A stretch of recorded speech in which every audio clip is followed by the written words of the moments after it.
situations in which there are multinational corporations, large corporations that have their chain of production everywhere. You know, they, for example, they make their clothes in Bangladesh, they do something else in somewhere else, and then they sell them in Western world, for example, whether it's in Estonia, in the United States, or any other place in Europe, for example.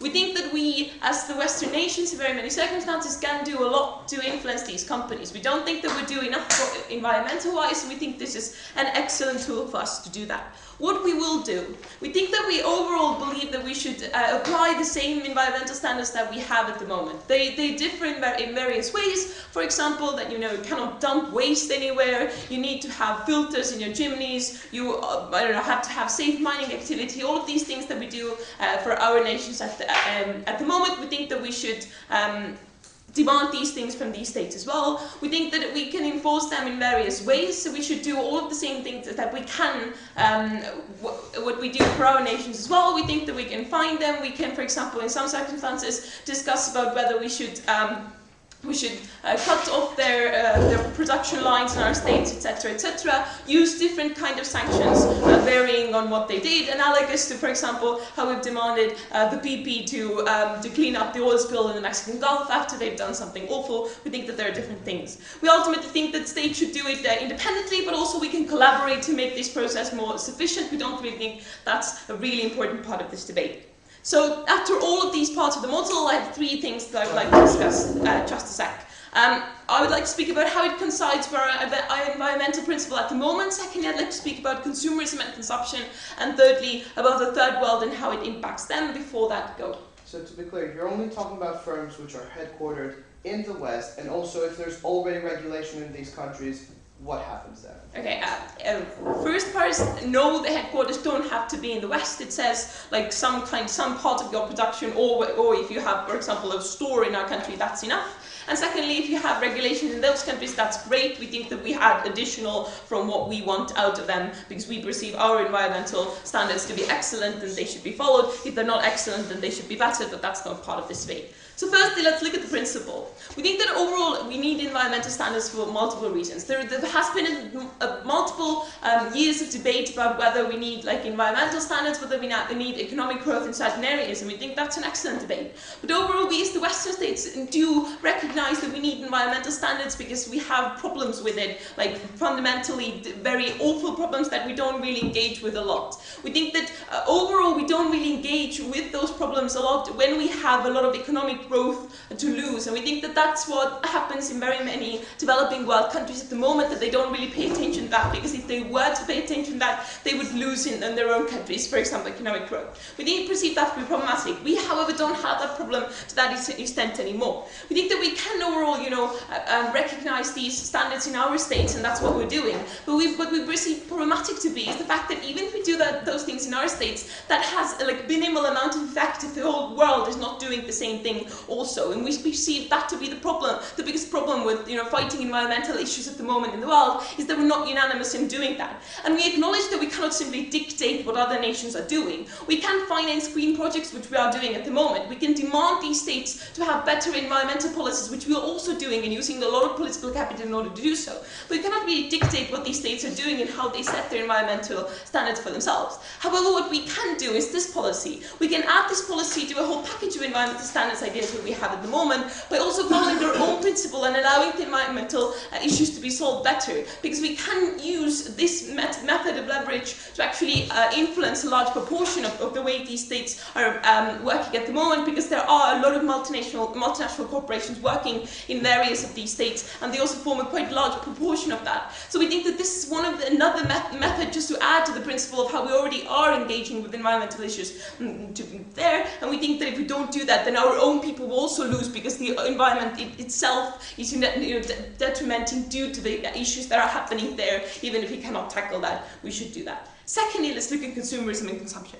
We acknowledge that large corporations will suffer to some extent, because it's probably much more economically not beneficial for them to implement all of these standards that they don't currently have to do. And we acknowledge that. We also acknowledge that to some extent prices will go up. We perceive that to be a good thing. We think that a lot of these multinational corporations that we're speaking about do production in fields that do a lot of things that people consume tremendously, whether it's, you know, clothes, whether it's like technology, stuff that people, you know, need, those sort of not very luxurious goods, but also things that people do overconsume all the time. We think that if we were to implement these standards, then probably the prices will go up, and we perceive that to be an okay thing. We perceive that to be an even better thing for the environment, because we believe that people will consume less, which is a good thing, because even if you create excellent environmental standards, you still pollute and you still do things that harm the environment. And we believe that fighting consumption in that way is also an excellent idea in order for us to actually have a situation in which we have a better environmental policies in the end. So we believe that less consumption is good. Let's look at the third thing. Let's look at the question of third world. We perceive that to be two very important impacts from this motion for them. We think that they will, for themselves also, environment will be better in the sense that these corporations will have an incentive to pollute less, you know, to create a situation in which people have clean water and all of those things. We think that, you know, we acknowledge that it's difficult to enforce these things, but using all of these mechanisms that we brought and can prove more, we think that it can be done to a greater extent that is being done right now. We perceive that to be pragmatic.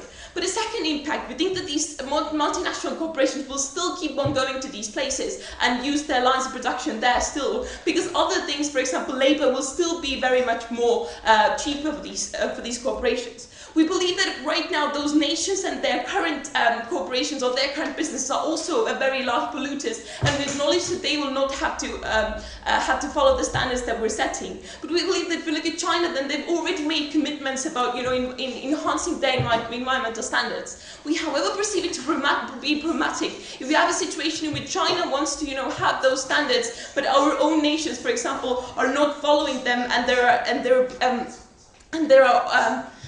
it creates a situation which is difficult for competition-wise for these nations to want that. If we follow these policies, then we'll create a situation in which the large corporations already need to, you know, produce less, and it makes the production for them more expensive, which means that it creates an incentive for these nations for themselves to also implement these standards for their own in-house or in-the-state corporations, which also creates a better situation for those countries and for the environment. Thank you. Christian for that speech, and would now like to call upon the first speaker, the proposition side on.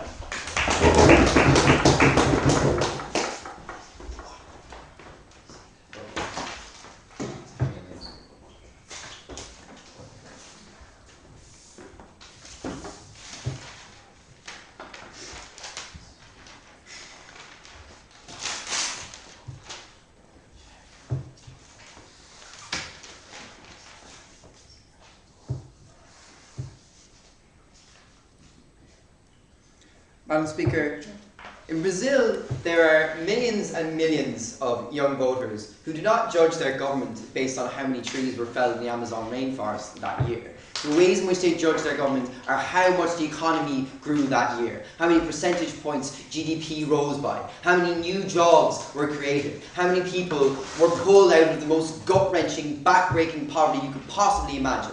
We think this proposition massively limits the ability of governments in developing countries to give their people the things they need, like food, jobs, clothing, warmth. We think it is also principally illegitimate because we are indeed dictating to developing countries what it is that we think they should do at the point where we are enforcing our own environmental laws within their borders. I'm going to talk about two things. I want to talk about the trade-off, the comparative in this debate, which first proposition kind of missed, and why it's not worth it, for developing countries. And secondly, I want to talk about, even if you don't buy any of that, why what proposition I'm proposing is principally illegitimate. So look, we feel this proposition massively hurts the developing world by implementing recognizing implementing the environmental standards that we have in the first world is incredibly expensive, right? One of the many reasons why these corporations set up their manufacturing centers in developing countries or set up start mining in developing countries and such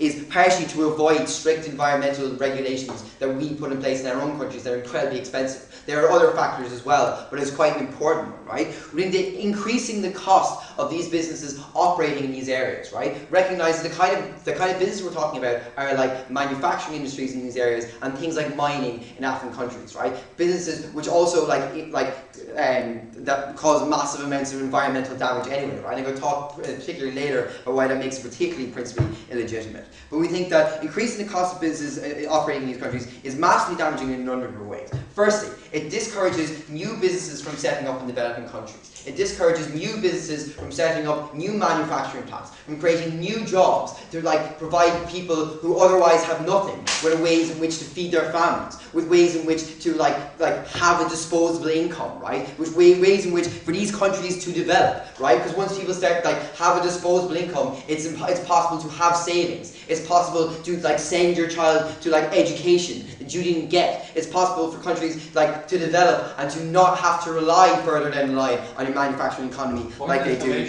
do under the status quo. We stall economic growth and more people in these countries stay poorer for longer in some of the worst poverty you could possibly imagine. We also think that existing companies within these countries will find it much more difficult to expand their operations within these countries. It's much more difficult for these companies to open or to justify opening to their shareholders a new factory in the next town down the line, which also stalls economic growth, also leaves more people poorer for longer. Recognize as well that many of the costs which these companies are going to incur are just going to get passed down the production line, right? It's not the people who are making crazy amounts of money and have homes in the West and who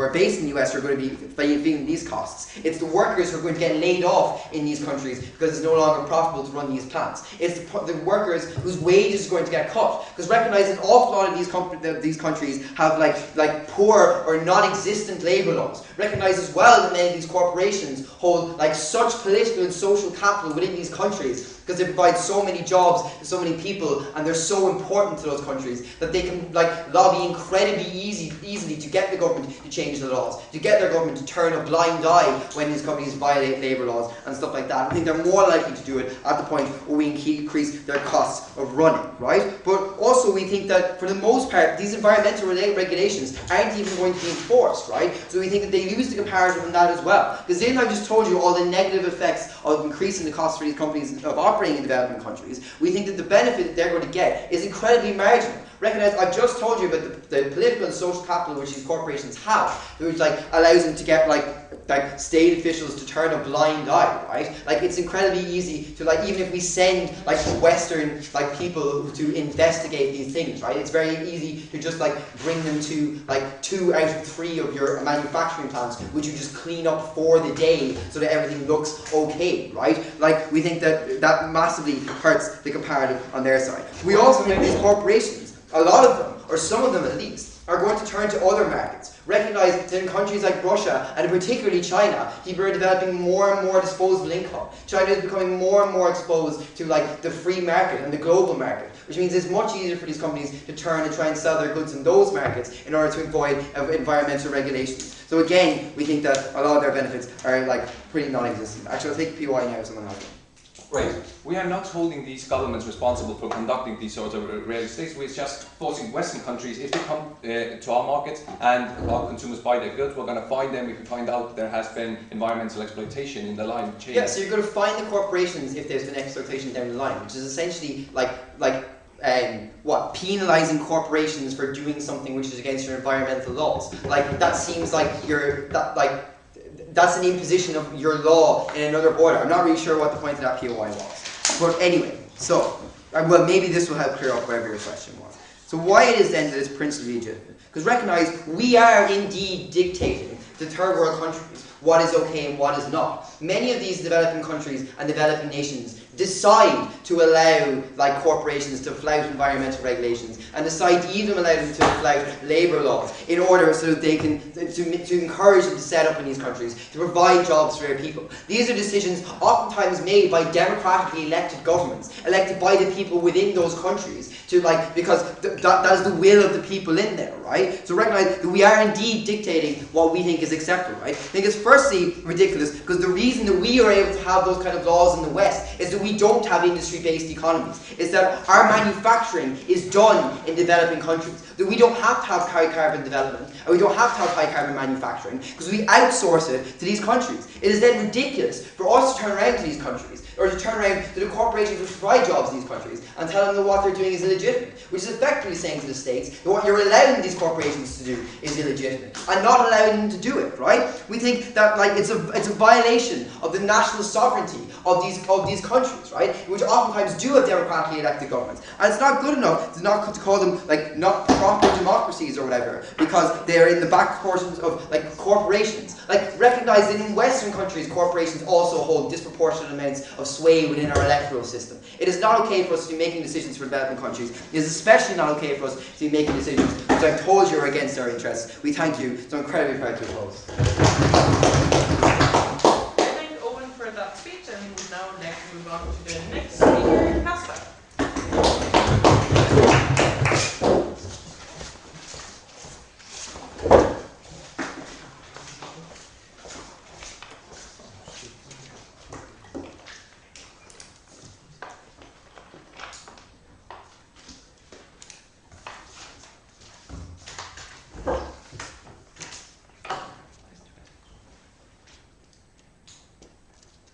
I'm going to talk about, I think, 5 things, because most of the content which the opposition brought is already addressed by Kristen. I'm going to include all the rebuttal in the constructive that I'm going to present. So firstly, let's jump into things. Firstly, they said that it is not okay to actually get involved in other countries' politics, right? So basically imposing yourself on others. Right, we think this is not true. This is something we do all the time. For instance, we allow our own corporations to sell military weapons to regimes, although it is a country with a sovereign politics. For instance, like I don't know, Lebanon and Hezbollah, we still allow our firms to sell guns there, right? We impose sanctions, restrictions on them. Similarly, we do with all sorts of other human rights abuses. We don't allow banks to transfer money to Mexican drug cartels and so on and so forth. So basically, our entire global politics is set up on the idea that we have some sort of things that we find offensive or problematic or bad, and therefore we try to regulate in our own as much as we can on how a world conducts this sort of business. What we are saying is that if we have decided that we have environmental protection that is necessary, and most of the world, including China and the third world countries they want to talk about, have signed on to this idea, then it is completely fine to use all the tools at our disposal to actually enforce those rules to be met in those countries, right? I'm going to go into more substantially why that is more easily done with our proposition, but the point of, the principal point they want to contest our case on already falls to all the other examples. We do think that some things in the West are bad, so therefore we have right in our own borders to enforce laws that make them better. That includes the environment and drug trafficking and all that's right.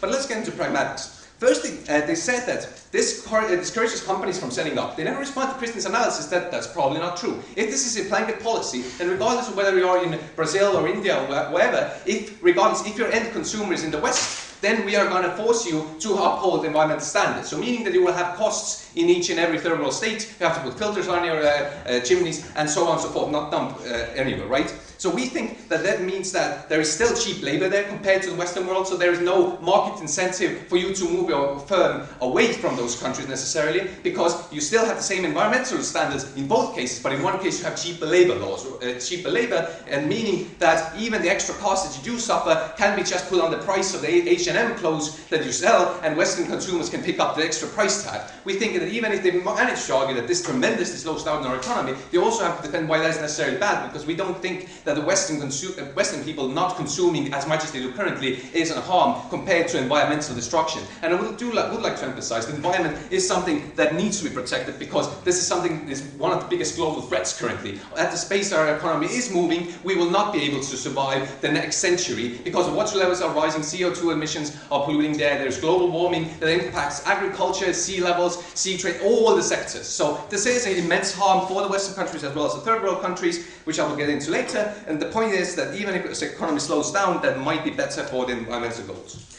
Then they said, but Brazilian youth don't want environmental protection, they want economic growth, right? We say that is fine if they want economic growth, you can't have everything you want. There are some things that need to be weighed. We think that if you, basically, that is saying that if Brazilians don't want to cut down rainforests, we should allow them.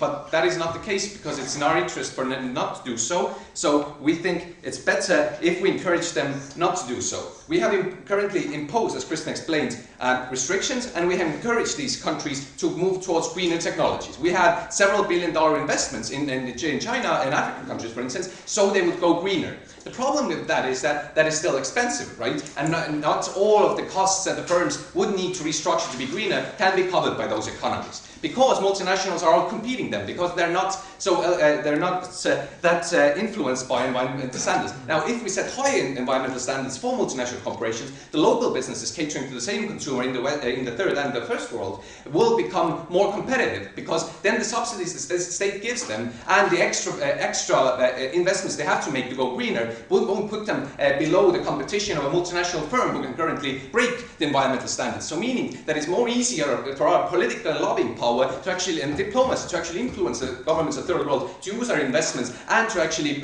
push green regulations on their own companies, because they're not losing competition out to the multinational companies, right? Secondly, we say about the idea of Brazilian voters and what they want, they are the ones who are most impacted by this, because if we talk about the sea levels rising, Indo-China countries like Vietnam and Laos are the ones who are going to be impacted the first, right? Rising water levels have caused immense environmental disasters there, and they are becoming more and more current, right? So even they are more interested in that. If we talk about Brazil and countries like that, there's agriculture dependent. Global warming destroys farming lands, and heat waves destroy crops. So the third world countries that you are so keen on are the ones who are going to feel the impacts of global warming the first. So their voters, even if not knowingly interested, are actually interested in how this policy impacts the global environment, right?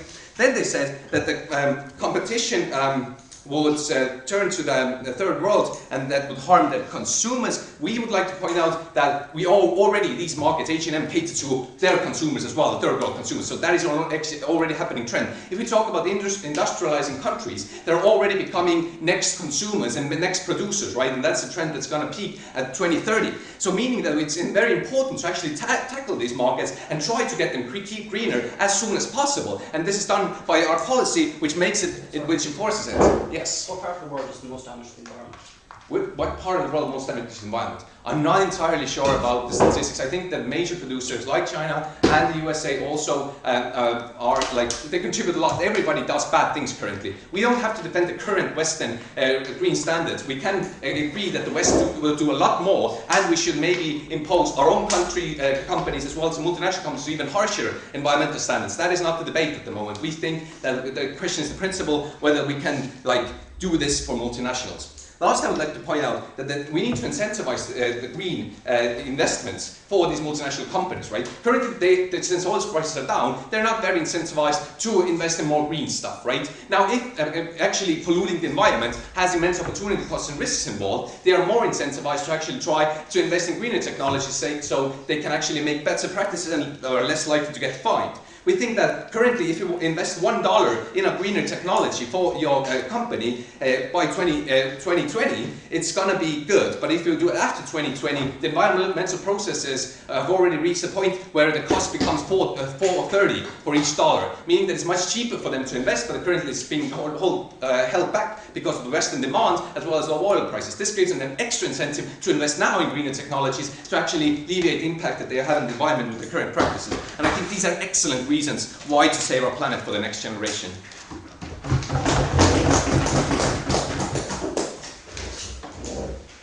I think we'll start for that speech, and now we'd like to call upon our last speaker on the proposition and what we've done.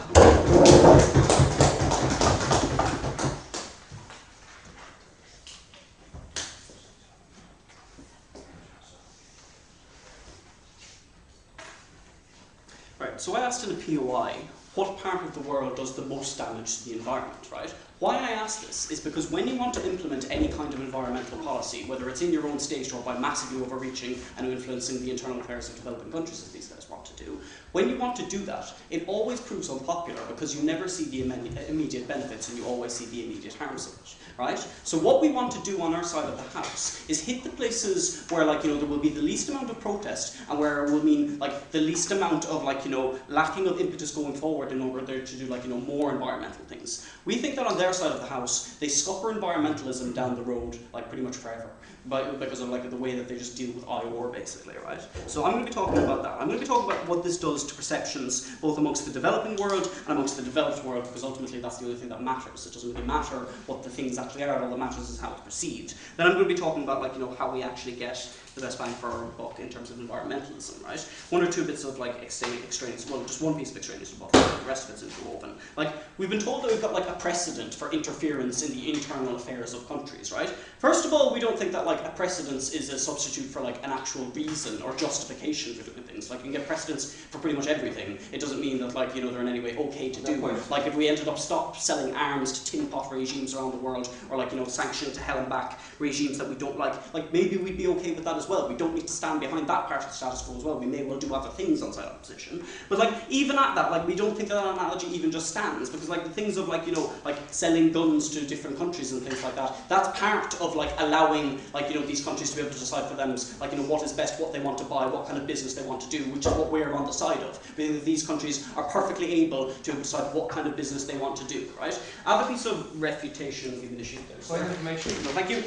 We were told, like, in the opening speech as well, that, like, the West, we don't want to dictate to these countries, like, what we want them to do. Like, that's exactly what they're told. They go on then in the next sentence say, but we can demand it of them, right? I just don't see how this squares at all, that you say, like, oh, we're not going to dictate it to us. Like, bear in mind the power asymmetry that exists between the developing and developed worlds, in terms of things like politics, in terms of things like economics, in terms of things like just, like, soft power and backroom power and things like that. We can make them do whatever they want, and this is what these guys are okay with. They've given us zero justification, apart from precedent, to be able to influence in their affairs. Fine. The salient point is about, like, we'll get better environmentalism in general. I'm going to deal with that now, right? Let's talk about perceptions. Let's have a look at what this does amongst the third world in terms of political capital and perceptions of environmentalism and of the West, right?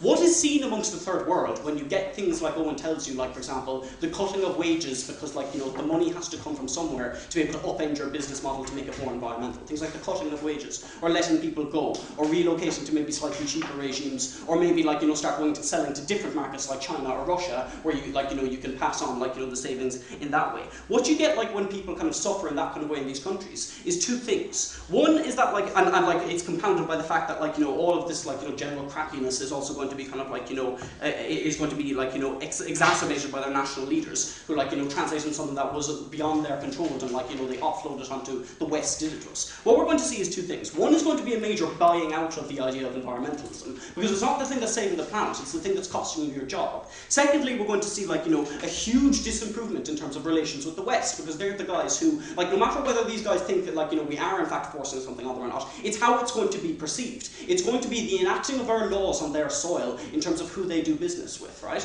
The perception of this then is that the West does not have your best interests at heart. All that the West wants to do is scupper the businesses within your national borders, right? That means that, like, we're going to have terrible relations with them going forward in terms of, like, if we actually ever do want to achieve any kind of environmental consensus with them, or have any kind of, like, international law making in terms of what we're going to do about the environment, it's going to be really hard to do, because they're going to be able to point to the past and say, well, you did this horrible thing to us. In terms of, like, how it, like, plays out in the first world and things like that, we'll also do that kind of, like, there's going to be less supply of, like, these goods, because they're probably going to relocate their markets, or they're going to be able to produce less of it, right? They've told us, like, oh, that's fine, we're kind of, like, okay with the West maybe losing out a little that way. The West won't be, the consumers in the West won't be, and it's just going to tarnish the image of environmentalism for these people. You're going to have decreased political goodwill in order to do any kind of environmentalism amongst the West, which is important, because as I pointed out in the POI, or as I was hoping to get the answer in the POI, the West is the one that does the most amount of damage in terms of the environment. It's not the extraction of oil in Nigeria that does, like, the environmental damage. It's the burning of it in America or something like that. Go. Right. Environmental regulation is only meaningful if we do it beyond our borders as well. Otherwise, it has no benefit within our country.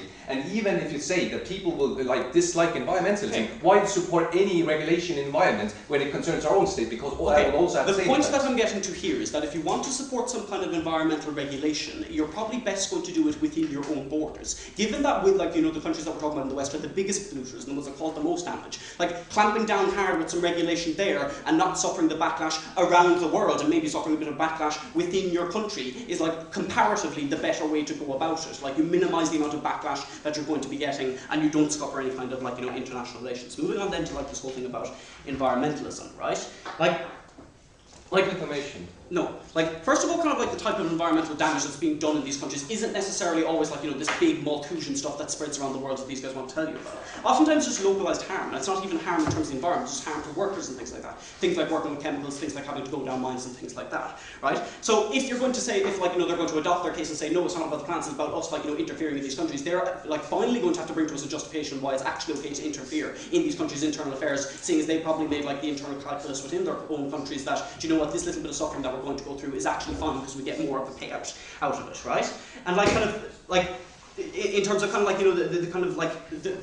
loss of buy-in environmentalism that you're going to see in these third world countries, the reasons why they need to defer to slightly unenvironmental businesses at the moment is that in order for them to ever become in any way environmental and invest in things like solar panels or whatever, they need some kind of startup capital. They do not currently have that. All that they really have at the moment is things like labour, things like resources, things that they can offer up to multinational corporations in order to get some kind of capital so that maybe they could be environmental sometime down the road. You take that away from them and you take that market away from them when you say that, no, we've got a better conception of what it is to be environmental here in the West and then force it on them. For all of those reasons, we're very, very happy to oppose. Great. I thank the speaker for that speech. I would now like to move on to the second half of the debate. And first, chosen government, Maxime. Yes.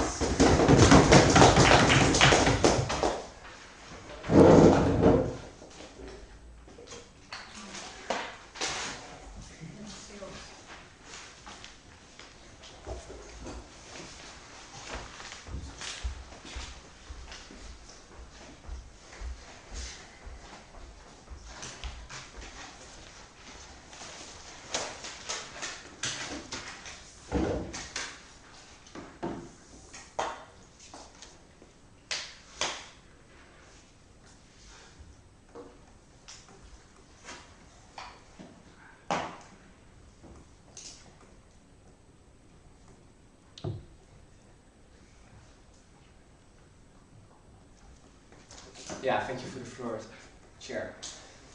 We believe that we're at a tipping point in history. We believe that the biggest problem the world is going to face in the next decades is climate change. And if we don't do anything now, we think that the effects will be severe, especially for the citizens that live in poor countries. Because realistically, we as Western people, we as Western countries, we're rich, which makes us flexible in defending us against the weather.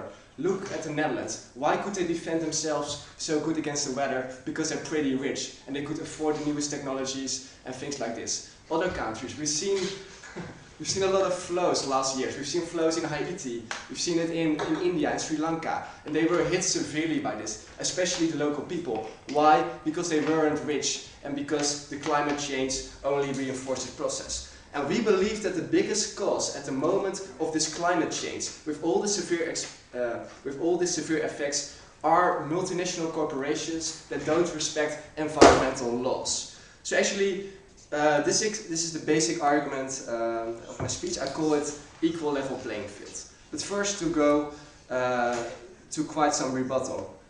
So actually, opening opposition, they were talking a lot. They took the example of Brazil, and they were saying they can only have economic growth because they violate this environmental. No, later on, because they violate this environmental rules. So actually, well, okay, maybe that could be true. That of course, if you don't expect regulations, then for your businesses it's much easier to grow. But actually, what we've seen in Brazil is that a lot of places where those local people were living. So just look at those rainforests, for example. They were used by multinational companies that didn't have to set respect any law, and actually the local people who had their own local business with that were violated with that. So actually we think it's fine to have less economic growth if this means that local businesses of local people, but also local living circumstances of people are respected in a better way. If we go from Brazil to China, well, we all know that China is booming, that they're growing massively. What's the direct effect of that? That there is a lot of air pollution, and that in most big cities in China, it's really not that nice to go outside anymore. And we think that actually the local people should always be first. So we propose sustainable growth, which means that you can only grow in this sense if your local people are not hurt by this. For example, with this pollution thing. And so like that, we do accept less economic growth because we think in the long run it's actually better for those countries as well. Yeah, they were also talking about, well, you as the West sort of intervene in other countries. Well, actually, that's not totally true, because at the moment we also see that a lot of Western companies don't respect the Western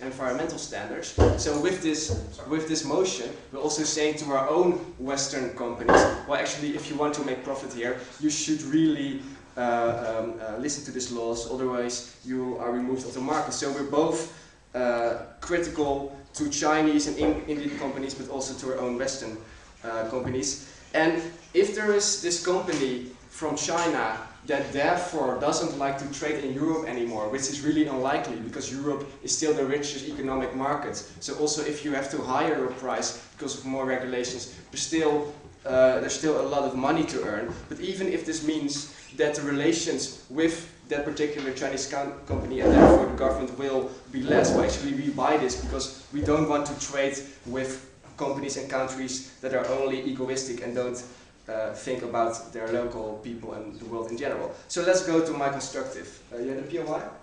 Yeah. Okay. First or second? Yeah, you can. Okay. So you told us once that these corporations don't follow local environmental laws. You told us once that they don't follow them in like the Western world. Why would they follow Western environmental laws? Because thank you. Well, actually, what we see in most of those countries, that the environmental laws are really, really low, so they don't really have to do anything. And we think that the biggest market to earn money is still the Western market. So therefore, if their business model is based on the Western market, they better have to adapt themselves, otherwise they lose their main money. So to quickly go to equal level playing field, as I call it. We want to create both an equal level playing fields for multinationals as for consumers. So let's look at multinationals. We believe that there are different kinds of multinationals. We believe that a lot of multinationals are not inherently bad, and they would like to do more about the environment. But actually they are afraid that if they do invest a lot of money in reducing, for example, there's a car company which wants to reduce their oxygen output, but they are afraid if they invest in that technology, they have to higher the price and they will be outcompeted by those Chinese car companies that don't respect the environmental law, that they lose a lot of money. So actually, what we believe is that these multinationals are willing to change, but only if they know that we as the government can guarantee them that other companies do have to set the same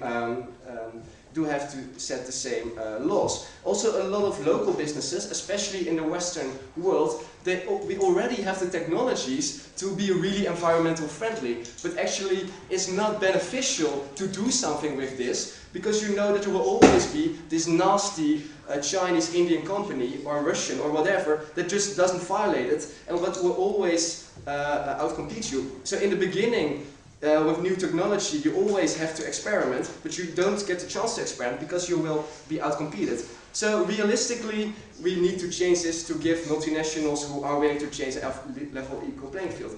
And honestly, soft power doesn't work. What we've seen at the Kyoto Congress, with all the diplomatic talks, nothing has changed. No, actually, the worst case scenarios of the climate predictions are going on now. So we need hard power, and hard power is economical. And we think it's also more equal level to citizens all over the world, because now all the bad things of the climate change is posed to the poor people, and actually we as the Western consumers, we can profit from having really, really cheap products, and we think this is really unfair. We think it's actually amoral. We also set social standards. We also don't want any slavery anymore, and therefore we don't buy products of companies that have slaves, because if we don't set this, there is a market failure, and they will always go on with, in this case, slavery.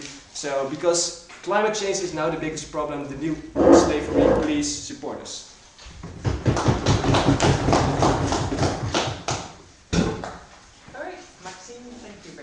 Now I'd like to move to the last team in this debate, and the first speaker, Jamie.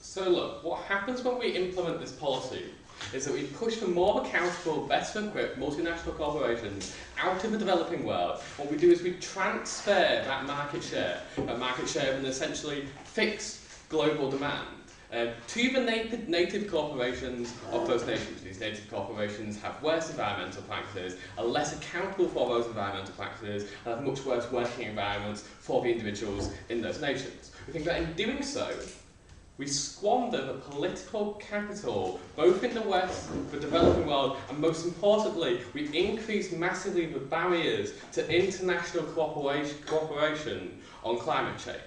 So, first thing, why is it that we definitely do get this transfer from MNCs to native corporations, right? So we say that for like Nissan's manufacturing plants and Western chemical plants in the developing world, so manufacturing plants often operate on the basis of incredibly marginal profit margins, right? And they need to sustain that incredibly tiny margin in order to be profitable. These guys have talked an awful lot about the cheap labour costs. Well, what we need to notice is that cheap labour costs exist both for native corporations and for these multinational corporations. This isn't the thing that's going to swing it, right? What swings it is that imposing environmental constraints developed for Western nations massively imposes massive and continuing costs on the operations of these companies in developing nations, right? Resultantly, MNCs become massively less competitive in developing nation markets, right? And even if they don't pull out completely, what we definitely do get is when we become less competitive in comparison to the status quo, and they invest less in these countries, which is incredibly important because these are specifically the countries that need foreign direct investment. They shrink their operations in these countries, which is important in environmental terms because even one single manufacturing plant, whether that one manufacturing plant is really bad or really good, is a massive impact on pollution. And thirdly, what they're some of them more they'll withdraw from the sections of the supply chain where the regulations are most stringent. But because, as I've already told you, demand for manufacturing goods in the world is essentially stable globally, the native firms that have less constraints, less costs, and are immediately positioned to take over, will take over. Responding to OG in terms of their discussion about innovation, we think that R&D is incredibly costly. It has immense upfront costs and immense ongoing costs that they need to sustain business in the developing world if they want to do it via that mechanism. These companies are going to be unwilling to take those incredibly high risks on R&D that won't necessarily allow them to pay off in a business that is marginal to begin with, and therefore that is not what we're going to opt for rather than pulling out, as we suggest, right? What does it mean when that happens, right? So the first thing is that the response you get to this in the West, right? So we know that environmental regulations in the West are not imposed down from on high, right? They're not proclamations, but they're negotiations with business interest groups within these states, right? They're negotiations with the lobbies of business groups in the state, because we need the expertise and the cooperation of these companies in order to get legislation that is effective, given the technologies and the markets that we're dealing with, right?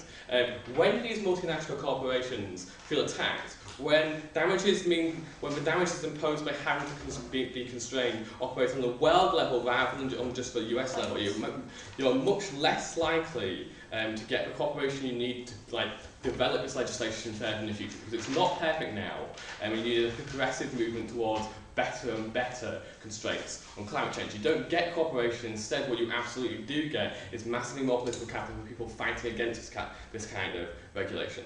No thank you. Right? We say that, moreover, what you get is at the international level.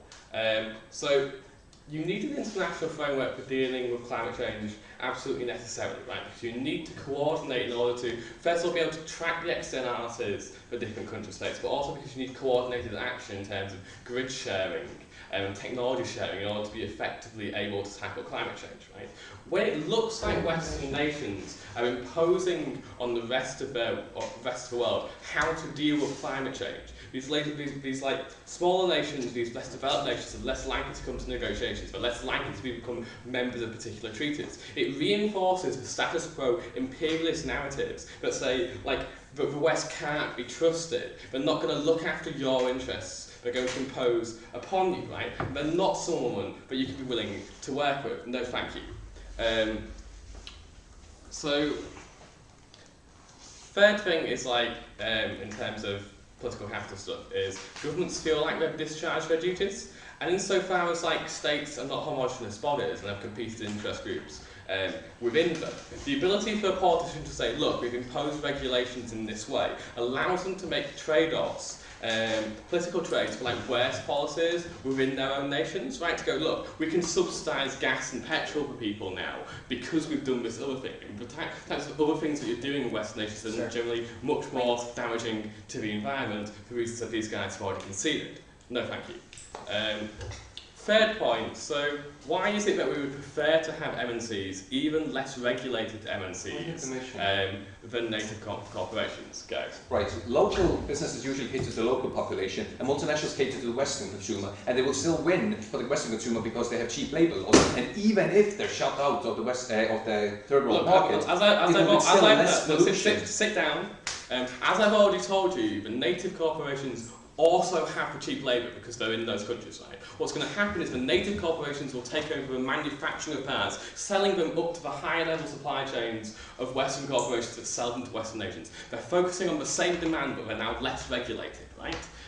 Look, so MNCs are subject to consumer pressures and journalistic investigations from Western nations, Western citizens who care about this sort of things. They have corporate responsibility charters that commit them to things like replanting trees that they cut down, right? They have the ability to be held to account both by their shareholders and by citizens in a way that native corporations in less developed countries don't happen, because their reputations on these things matter less than their reputations on the money they're making for their country, or the level, or like the number of jobs that they're creating, right? We think that multinational corporations also have technologies that native firms don't have. So native firms, even when they want to be environmentally friendly, lack the capacity to do so. We think that if you care about the environment, if you care about individuals in developing countries, vote opposition. I thank Jamie for that speech, and now we'd like to ask the last speaker on the proposition, Luke, to conclude the case for the proposition.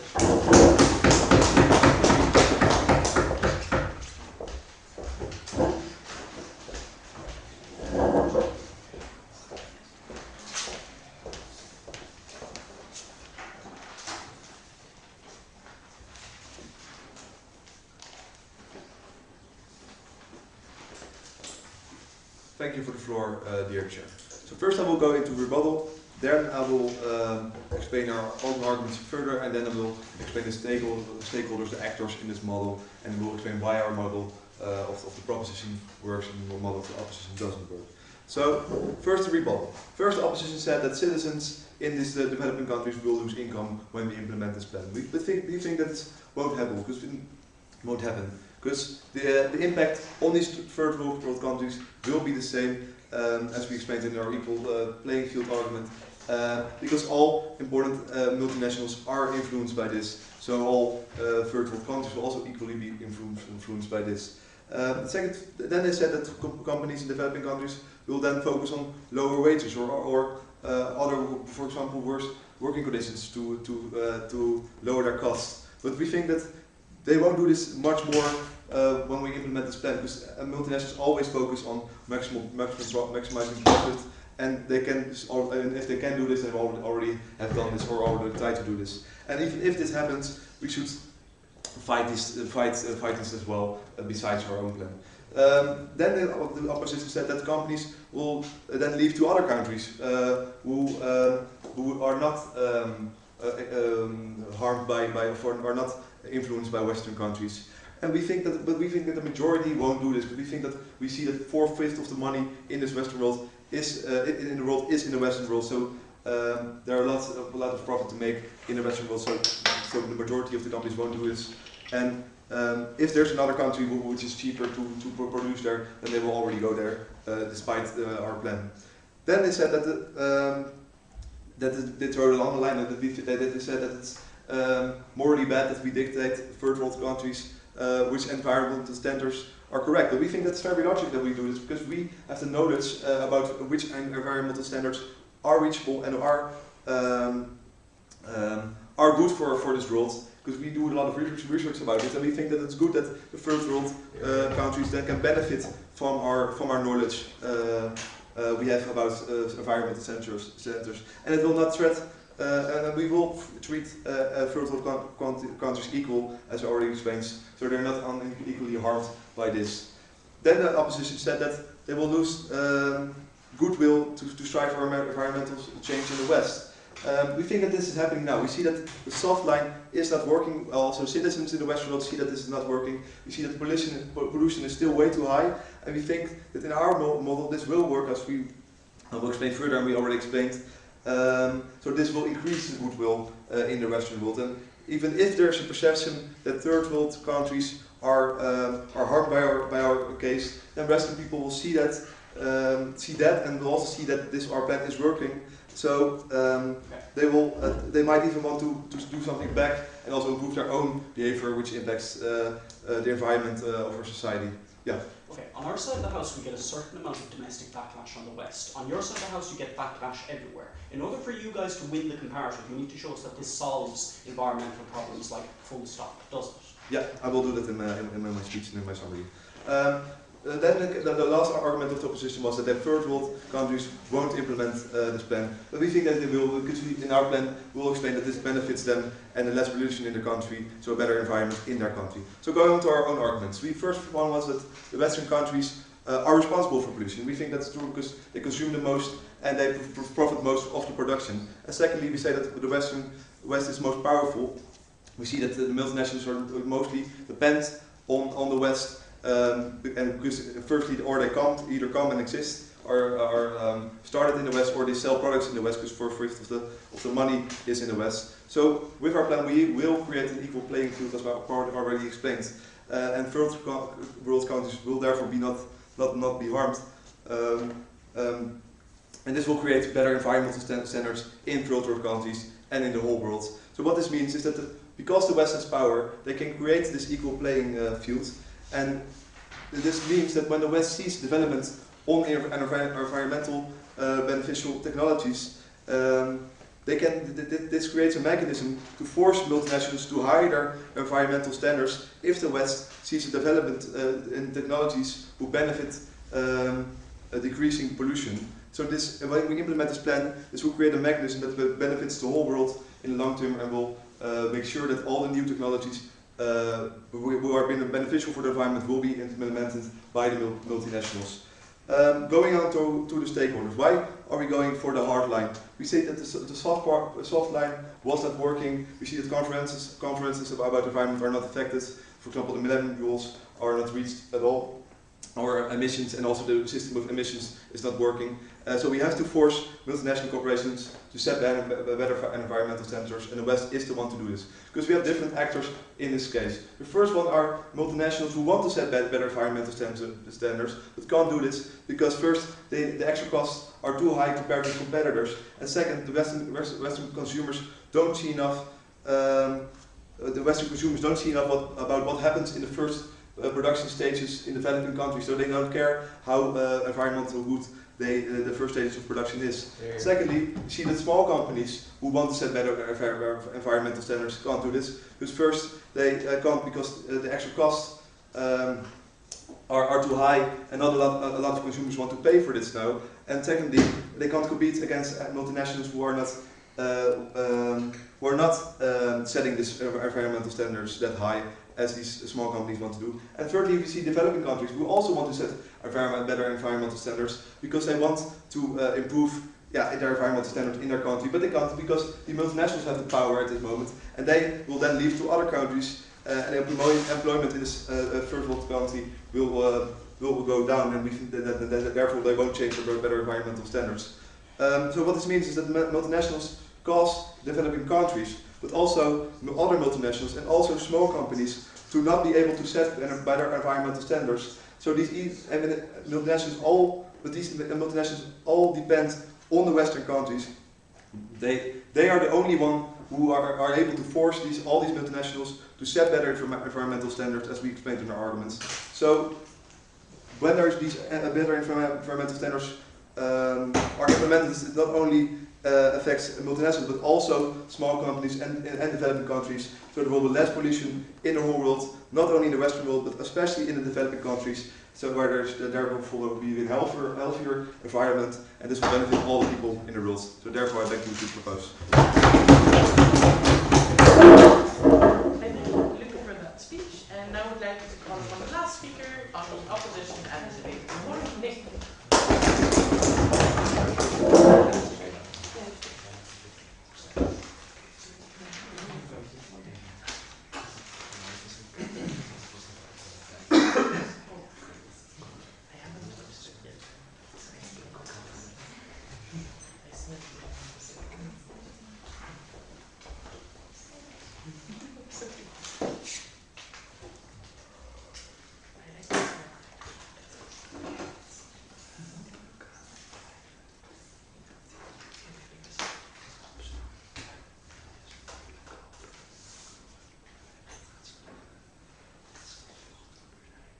You ready? Yeah. So when the motion came up, I was a bit shit, because this initially seems like, oh, on our side of the house, people don't do things about the environment, climate change happens, people drown, people die, people have to cough and breathe in terrible air. And on the other side of the house, all these things are fixed, and that's largely the case we get from the two gov teams. The problem is that it doesn't, right? It's actually not that good an idea. Not all companies that pollute are Western. The companies that are not, we say, are much worse. They're more likely to overtake the ones that do business in the West and therefore are subject to this motion. Moreover, the regulatory standards that they apply are not static, and government doesn't have fiat in this motion to say, we will also improve regulation. It's about this one specific thing, that whether or not Western states should try and enforce them. We say that again, those regulations, because they're not static, actually become much worse for all the reasons Jamie gave you. So I'm going to look basically at that one comparative, firstly, of which actor is best to operate under which incentives. Is the status quo better, in which MNCs do largely occupy huge segments of the developing countries' economies and do largely do things which we think are good for the environment? There's a huge progressive trend for that to be better, or do we displace them, or at least try to regulate them, which then displaces them, and have to deal with those consequences? And most of rebuttal should be interwoven within there. So, no thank you. Just to be clear, because I think the language we use sometimes makes the comparative unclear. It's not just, big multinational corporations with huge economies of scale and all that versus the small local producers that are struggling to infant industries that are struggling to get out there. They're still big companies. These are huge domestic companies like factories and processing plants, or they're also MNCs that are just don't do business in the West and therefore aren't subject to this debate. Like you've got tons of Chinese companies investing heavily in Africa that are competing with tons of American-based companies and American sort of linked companies or European-linked companies that compete with them. So it's important to remember that to a large degree we're looking at comparable levels of efficiency that are largely informed by those low labor costs that on both sides, for both firms, exist.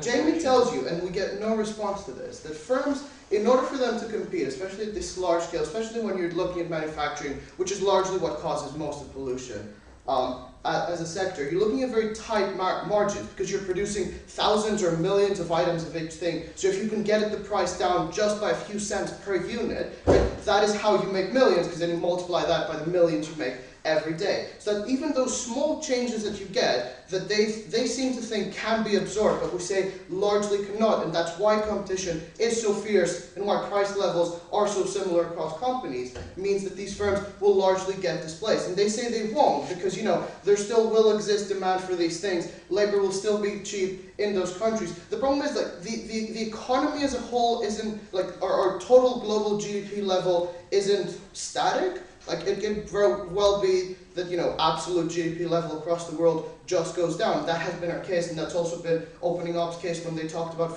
firms no longer investing or no longer setting up in these countries. So that absolute reduction, we say, means that you get much less of a percentage being occupied by the firms, that we gave you multiple mechanisms for why they're much better for the environment. And you get, like, necessarily more because they occupy a bigger percentage of the total market of firms that don't have those accountability structures.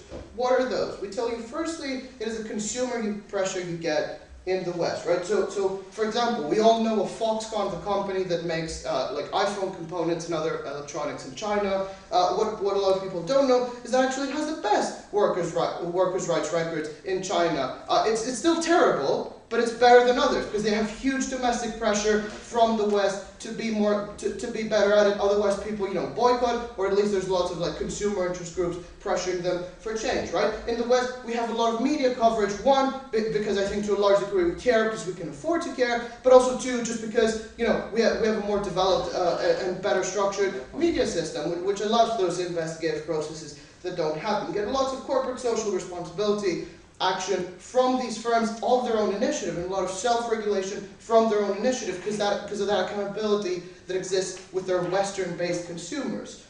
They also, as Jamie tells you, have huge access to know-how and intellectual property that allows for them to, like, cheaply install lots of green filters and stuff and do it anyway, because the expensive thing about them, not necessarily filters, but with other technology like machinery that is more environmentally friendly, it's about the intellectual property and the patents that you own, not buying the machine itself. All those things Western companies already have to a large extent, and isn't a problem. Like, the problem in Cambodia isn't with Western firms fucking up the rivers and throwing chemicals in, it's the domestic ones.